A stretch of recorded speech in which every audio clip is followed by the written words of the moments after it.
as social media is concerned. And Winfrey Owori is here with me this morning to take us through. Good morning, good to see you. Good morning, Dibal. Good to see you too. Yeah. Hope you're waiting for the elections as eagerly as everyone is. So yeah, good question. You have your card yourself? The yes. Voters, you've registered. I am registered. I didn't ask Kelvin if he has is he voting as well? All right, Winfrey. Okay, so big conversation on Twitter this morning is the abrupt closure of schools. Most teachers and parents feel there were mixed reactions, but most parents and teachers feel like that is too.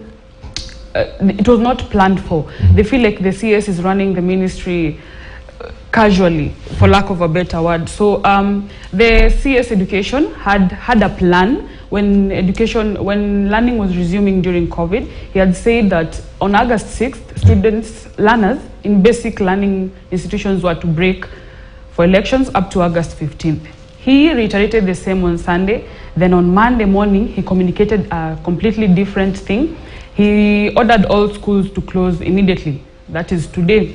So this has caused an uproar. Parents are like, you're not supposed to be making decisions without considering the affected people, like the learners and the teachers and the parents as well. So it is quite a conversation, and people are so angry. Majority, that is, are so angry. Although there's quite a fraction that feels like it is a good move now that they have more time to save for school fees and all that. So it is still a conversation. It's a debate, actually. It's not going to end anytime soon. So the CS said now schools will have to close by today, and they'll resume learning in August 11th, which is just 2 days after elections next week. So that is what stands at this point. But which the date also stands to be contentious as well. Yes, right. Because it is highly likely that by then the election process might not have ended. Chebukati might not have announced the results. So I also understand where the CS is coming from, because he had gazetted about 250 schools last week, which will be used as tallying centers. So according to him, he wants to give these tallying stations and centers ample time to prepare for this election. But opening on August 11th, yeah, but if he had that particular gazettement as well, like he had the information for this week, maybe students should not, or people should not actually be in school, so that they can actually be given that ample time to prepare. That is a question on him also making the decision to close the schools next week instead of this week. This is where now people are actually reacting and saying the sort of the ad hocery that we can see happening in that particular ministry. Yeah. So Dibal, moving on, still on Unga, this thing is going on and on. I don't know when it will end, but people are still complaining. The 100 shilling Unga is not easy to find. And if it is there, it runs out of stock as soon as it is available. So people are still complaining that 100 shilling Unga is still a tall order, because now you can't find it. And if you hear it somewhere, people will go there, buy it, and it's over.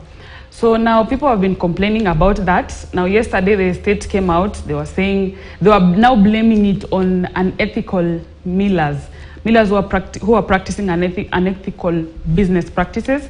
So they are saying there's an element of hoarding going on, which we cannot really verify at the moment. These are just state accusations. So CS Munya said they will crack a whip. He was just saying that during the campaign trail yesterday with Azimio, and he said they would crack the whip on these unethical business practices just to ensure everybody else has that. And I don't know how this thing will pan out, because as it stands, the subsidy was to run for 4 weeks.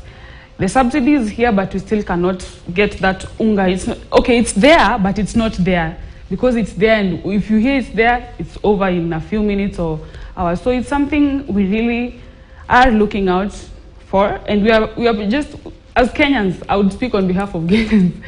If there is anyone holding that Unga, please, this is our staple food, and it's affecting each and every household in Kenya. So I think you should consider others apart from your own selfish interest, if there is someone holding it. And if not, we ask the government to please just listen to our cries.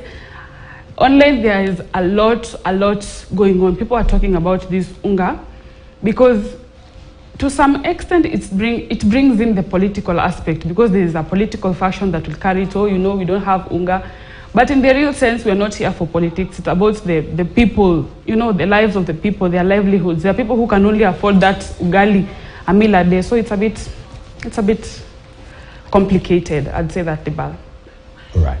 Thank you. Thank you very much. Winfrey, we really do appreciate Calvin, Clement Masombo. Also, I want to thank Mudeme Mwangi as well. And we also heard from Alan Ochanda all the way from Western Region, where the president will be today, Deputy President in Nyeri. And after all the stories that we'll be telling you an update as well.